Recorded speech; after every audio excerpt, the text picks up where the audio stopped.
Hello there and welcome back to the Net Report. Chris here, and today I am here to rank the top 10 free agency deals of 2023 and give my thoughts on the best signings this offseason. This list was made with a combination of contract values, how good the player is, roster fit, and so on.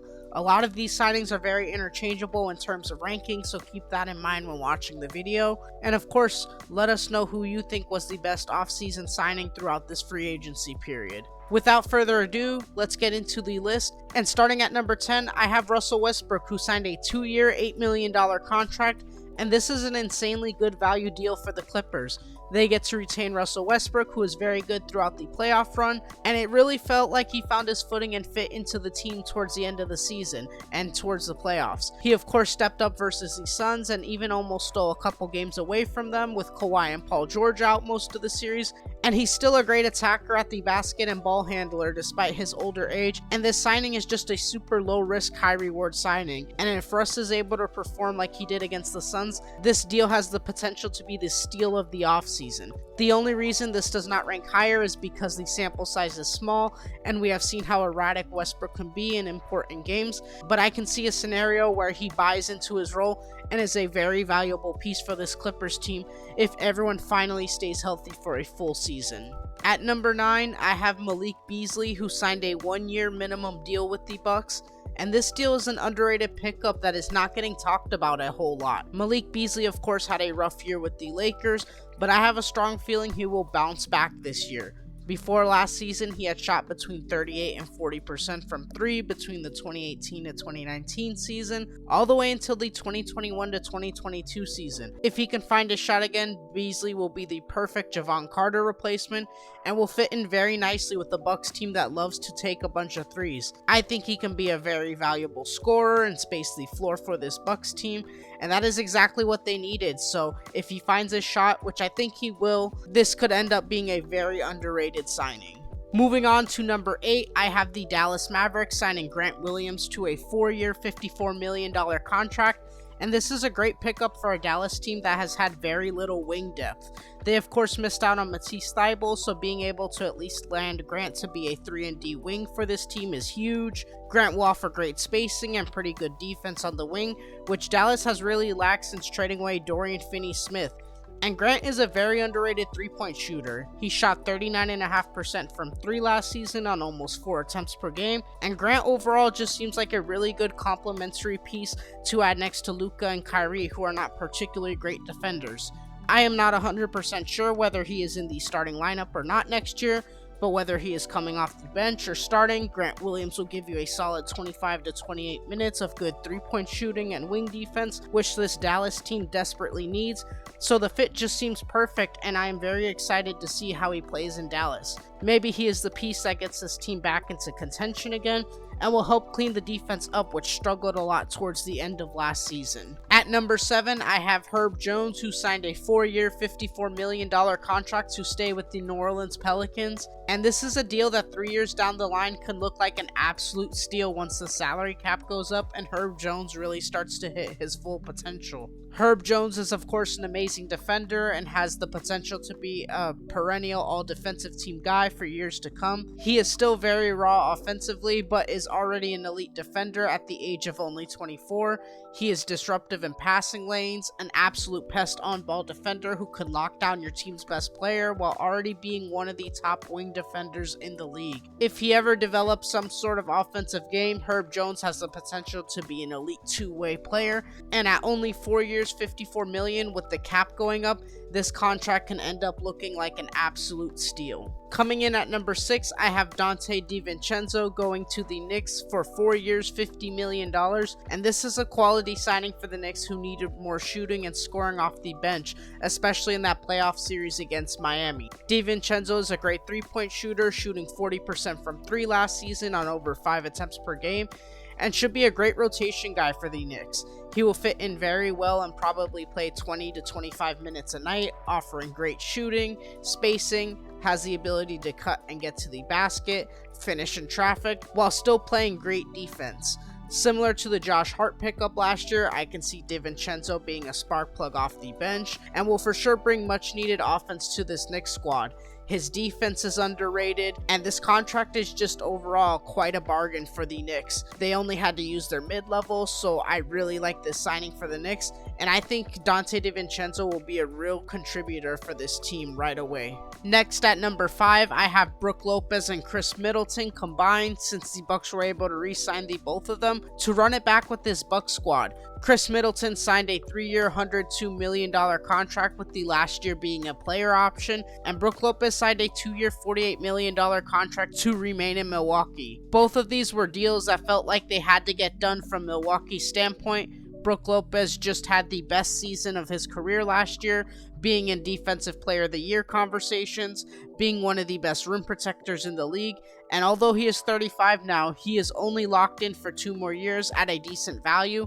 And with his play style, I see him aging quite gracefully over the next couple years. As for Khris Middleton, 3 years, $102 million does sound like a lot, but he has been your second best player for years. You could not lose him for nothing, so bringing him back on a contract which you did not have to ridiculously overpay sounds like a good deal. It is not super long term, so it is tradable if the Bucks wanted to move on in a year or two.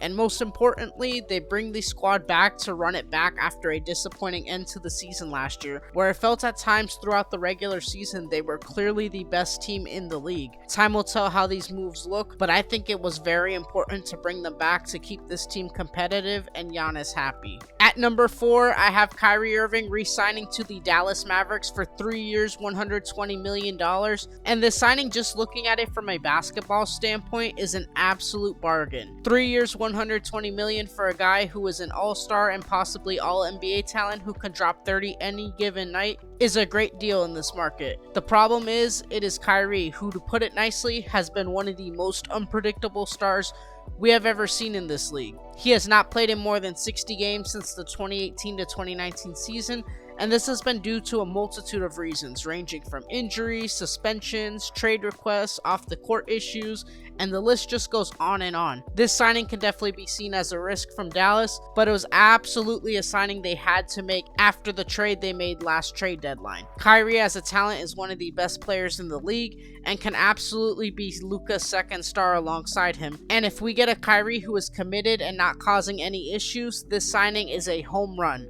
Worst case scenario, if it does not work out and Kyrie asks out in a year or two, at least you are able to trade him for some value. Overall, this signing has the potential to be an absolute home run for the Mavs, but it depends on a lot of factors.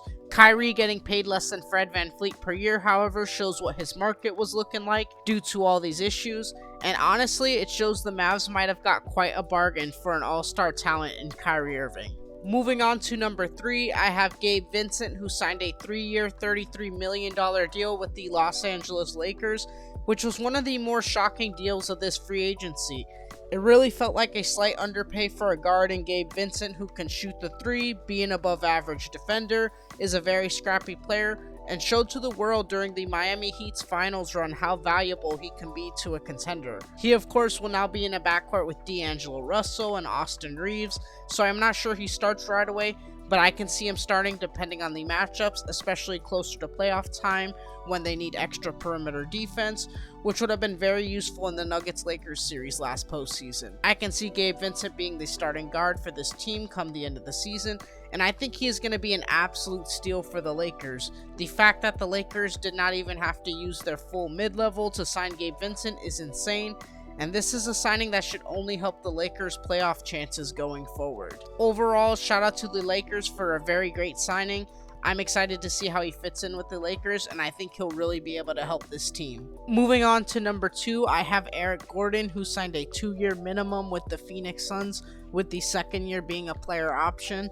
And the Suns being able to sign a quality role player in Eric Gordon, given their ridiculous cap situation, is huge, knowing this team is going to have huge depth issues. Obviously, Eric Gordon is not going to defend anyone, but he sure helps the Phoenix Suns quadruple down on going full offensive mode and trying to outscore everyone. This ranking is as high as it is due to the fact it is a minimum contract, and the Suns had no business getting a player of Eric Gordon's talent given their cap situation. However, he took a pay cut and they were able to make it happen, and this could prove to be absolutely massive come playoff time when the rotations are shortened and Eric Gordon is able to give you quality minutes.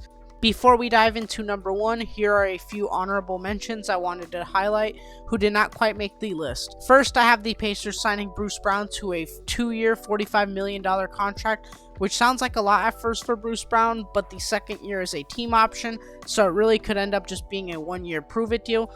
And I really like the fit of Bruce Brown on the Pacers, so this could end up being a very interesting deal if Bruce Brown does indeed ball out on the Pacers. Next, I have Josh Richardson, who signed a 2-year minimum deal with the Miami Heat, with the second year being a player option, and this feels like it could be an absolute steal for the Heat, and it will help somewhat mitigate the losses of Gabe Vincent and Max Strus. Lastly, for the honorable mentions, I have Seth Curry to the Mavericks, who signed a 2-year, $8 million contract.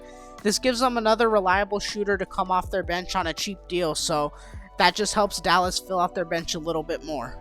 And finally, at number 1, and I think it is pretty obvious, it is Austin Reaves, who ended up re-signing with the Lakers on a 4-year, $56 million contract. And this, just from a value standpoint, is the best by far this free agency group. Of course, Reeves was not going to be able to sign a huge $100 million contract due to the Gilbert Arenas rule, basically limiting how much money Austin Reaves could make.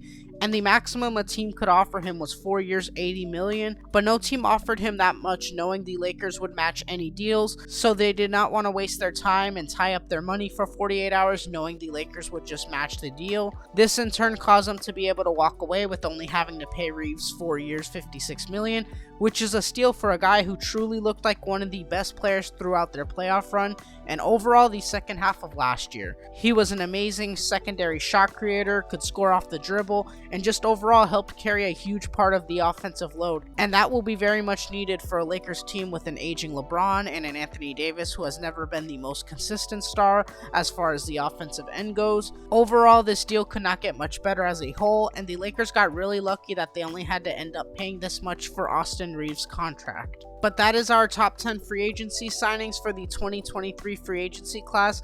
Let us know who your top 10 is and who you think were the best signings in the comment section below. As always, if you enjoyed the content, hit that like and subscribe button. It helps the channel out a lot.